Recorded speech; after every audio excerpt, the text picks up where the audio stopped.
Kislev's cavalry is certainly a force to be reckoned with. The horse type, that is. Of course, the bears are certainly one thing, but what about if you took no bears at all?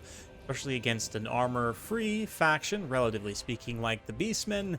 Today I'm facing off against said Beastie Boys. Front line here of armored Cussars. Second line, we got Cussars with Ice Guard with glaives out on each flank, just to kind of play into the Ice Court theme here with Katarine on horseback. Two Griffin Legions supported by a Patriarch. For the Beastmen, we've got some Chaos Poison Warhounds here. Up front, 5 Ungor Spearman Herd, backed up by 4 Ungor Raiders. Got a whole bunch of spawn here. Nice blob of some spawn. Of course, Morgar the Shadow Gave leading the way. Very thematic there as well. Very Shaman Laura Beast on the Chariot. And we've also got a Tuskor Chariot. Let's get to things. Although Torox might be pretty good in this matchup, he is somewhat vulnerable to getting ganged up on by multiple bear characters, although of course I haven't brought any here. Certainly the Kislev cavalry characters should be quite good here. Of course, Katarine, decent combat stats all the way around. Frostbite on horseback as well, which she does lack on the bear.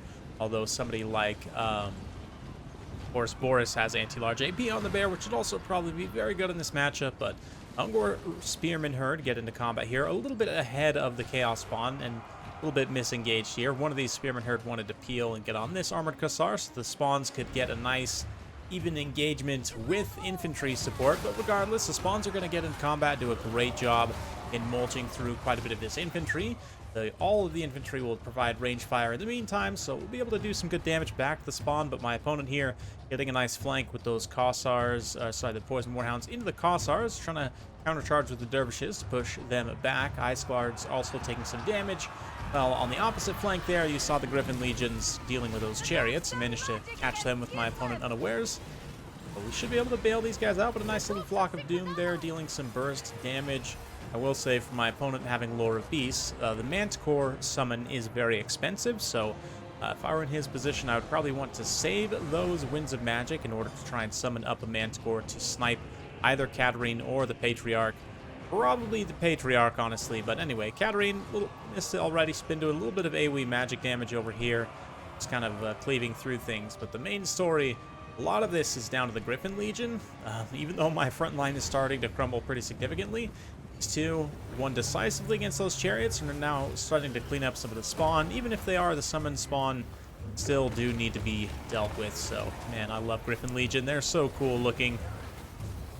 Unfortunately, they don't see more use, as the Winged Lancers are generally more cost-effective, but the combination of the spawns and the Ungor Raiders here dealing significant damage, great focus fire by my opponent on those Cossars. Probably wanted to be focusing on the Ice Guards instead, just purely from a value trade perspective, but Zarina Katarine doing a great job fighting back some of those Chaos Spawn there as well, having taken relatively little damage. Got some more Spearman Herd coming back in and try and chase off with those Kossovite Dervishes, but all the meanwhile, nice charge incoming, just cycle charging as much as I can into the spawn, back and forth.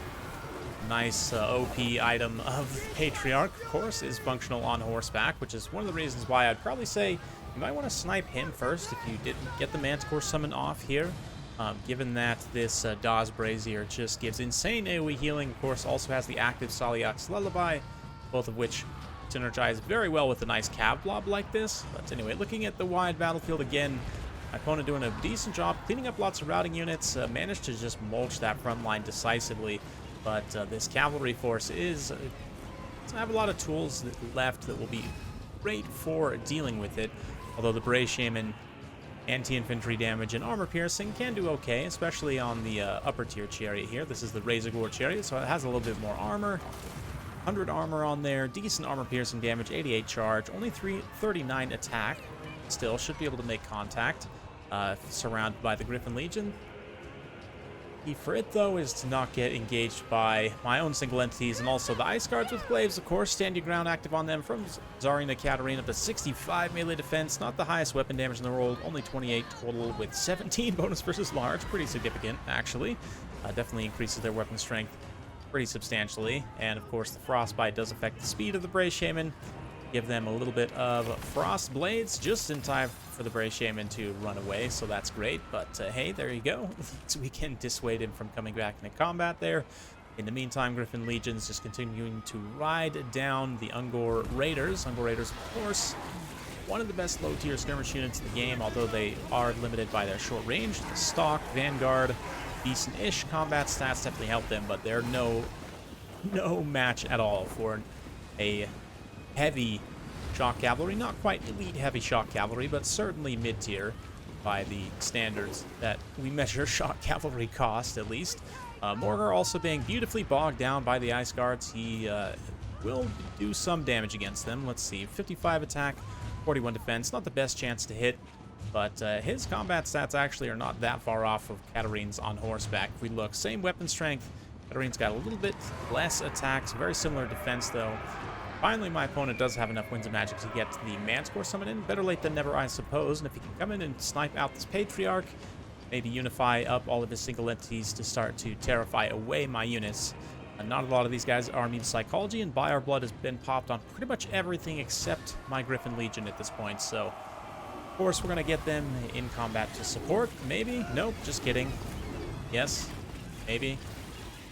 Having a hard time targeting the Manscore because it's going back up in the air and then swooping back onto the ground. A couple of big attacks there on the Patriarch, and he's just about got it done, but it's already Katarine herself in the near vicinity. She's just going to watch a little bit as he, you know, proves himself a true Kislev using the By Our Blood passive, and then finally she decides, you know what, I'm going to come help out, give a little Frost Blades there, and let's 2v1 on this Summoned Manscore to try and finish it off.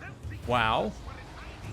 Griffin Legion start to cycle charge. Morgar, a little bit of weird reverse chariot animation there from the Ray Shaman as well, but yeah, I mean, the Griffin Legions, although they won't do a ton of damage on the charge to Morgar, eventually over time, given enough cycle charge, they can get the work done. Of course, with the Feral Manscore being absolutely shattered there, it did manage to terrify away the Patriarch, but still take it down just fully, 1-to-1, and at this point, it's just the Beastmen characters left, although Morgar is a pretty tanky dude. No question that he will fall to Katarine in combat, so we'll fast forward a little bit until we can get the Duel of the Fates going. Of course, Katarine would never take a fair fight against such a foul beast, so the Patriarch going to get into combat here. And unfortunately, they don't deal fire damage, right? Don't have like Banner of Eternal Flame, or like Constantine, for example, gives AoE fire damage. But regardless, they quickly hit army losses on Morgar, and there we go. Or rather, Morgar hits army losses. Anyway, just got back from vacation, guys. A little bit out of practice for casting, but a fun one nonetheless. Ice Guards ended up carrying a pretty great amount of value, considering they weren't counterfired too much by the Ungor Raiders, or didn't have to face like a Cygor or something to just pound him out. They actually traded really well, and I don't know if they would be a consistently great pick here. I think they kind of took my opponent a little bit off guard, but definitely something to keep an eye on. This build from my opponent here is kind of a not super traditional spawn rush, but it is definitely something we saw quite a bit in Total War Warhammer 2, especially a little bit in Total War Warhammer, but mostly throughout the cycle of Game 2.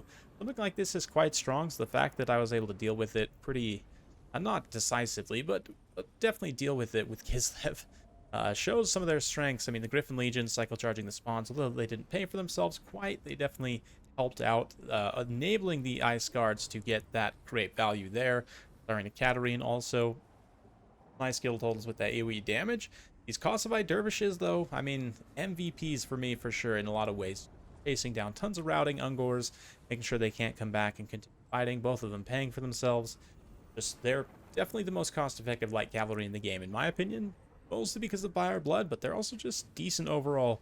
And of course, light cavalry against low leadership faction like Beastmen can be the decisive factor if you can chase those routing units. My opponent's side, we already looked at a few there, but definitely the Brave Shaman of Beasts on the Chariot. Solid pick. Chariot's going to be pretty good against Kislev infantry, considering they don't have any anti-large AP infantry, as long as you can stay away from the Cav, which is kind of the price that this Tuskor paid, right? And a nice flank attack from my opponent. I was able to countercharge there with the hidden cost fights and kind of push that back, but overall, build for my opponent worked reasonably well. I think maybe fine-tuning a little bit some minor things here or there, maybe taking the AP cavalry to help counteract the Griffin Legion, or, you know, Winged Lancers or whatever else. I don't know. I'd have to workshop it a little bit and see. Let me know what you guys think down in the comments below, though. Hopefully you guys enjoyed watching this. If you do like this sort of content, be sure to like, subscribe, and hit that bell notification button. Every time I upload a new video, you'll be notified. Thanks again. We'll see you next time.